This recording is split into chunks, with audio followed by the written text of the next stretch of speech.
Hey, family and friends, sometimes we just need a word of truth to push us through. Here's yours for the day. You are more than what tried to break you. God turns failures into fuel, tests into testimonies, and setbacks into setups for His glory, for His glory. Hallelujah.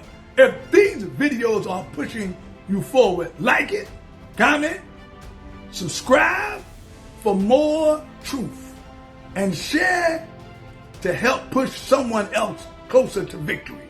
Thank you for all your support. I really, really appreciate you. Now let's dive into it. A few minutes for us, underdogs and strugglers in the Bible. My name is Tony Lewis, and here I am again, y'all. And it's my plum-pleasing pleasure, as usual, to share with you today a few minutes for us. The U is for underdogs, and the S is for strugglers in the Bible. Let me tell you about the 37th biblical character we will look at today. It's Bathsheba. Bathsheba, that sister that took a bath on the roof. God brings beauty from brokenness. God brings beauty from brokenness. Let me tell you about her story. It's in 2 Samuel chapters 11 to 12 and 1 Kings chapter 1 verse 11 to 31. She was bathing privately, unaware of watching eyes above. She was beckoned, called by messengers bearing the king's command.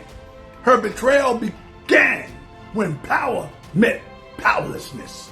She was burdened with consequences of another's sinful choices. She became a widow through David's deadly deception. Lord, have mercy, King David.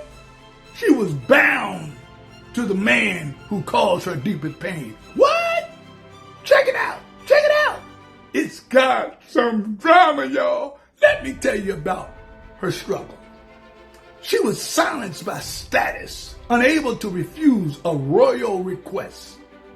She was shamed and stigmatized by circumstances beyond her control.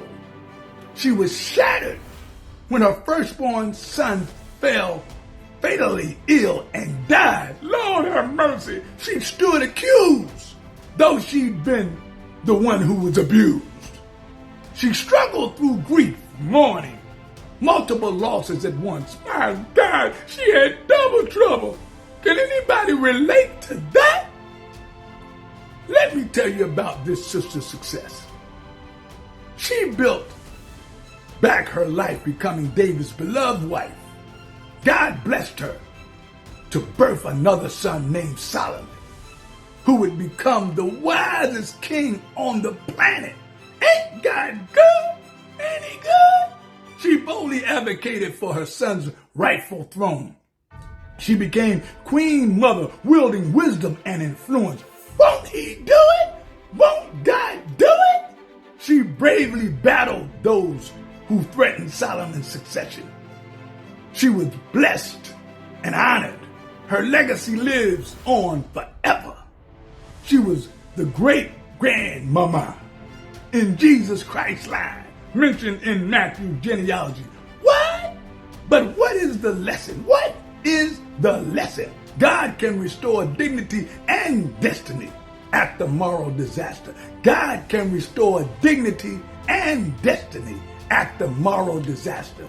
So remember, when you struggle like Bathsheba, when bosses behave badly, crossing boundaries you can't defend, when you're caught in compromising positions not of your own choosing, when career consequences come from rejecting inappropriate advances, when you feel powerless to prevent what those above you impose. You ever been there? When you feel pressured and pushed into situations that feel wrong. Am I talking to anybody? When you've been blamed for circumstances created by someone else's stupid choices. When you feel voiceless and vulnerable. When you feel silenced by systems that protect the powerful perpetrators. My goodness. When fear of retaliation freezes your ability to speak, you become stuck. When financial dependence makes leaving feel impossible. When you feel isolated and alone, unsure who would believe you. When you've been trapped in trauma, replaying what you couldn't prevent. Let me say that again. When you've been trapped in trauma, replaying what you couldn't prevent, like a horror movie. Remember when you succeed, like Bathsheba, and your testimony inspires others, helping survivors to become thrivers. My God, that's good. And you're sharing your scars that have become sources of strength to others. And you're living proof that recovery and redemption are real. Let me say that again. And you're living proof that recovery and redemption are real. I can relate to that. When you're breaking cycles, creating healthier patterns for the next generation. When you're writing new narratives that challenge the victim-blaming culture. And your hope is handed forward to those still in their darkest days. Remember the lesson. God can restore dignity and destiny after moral disaster.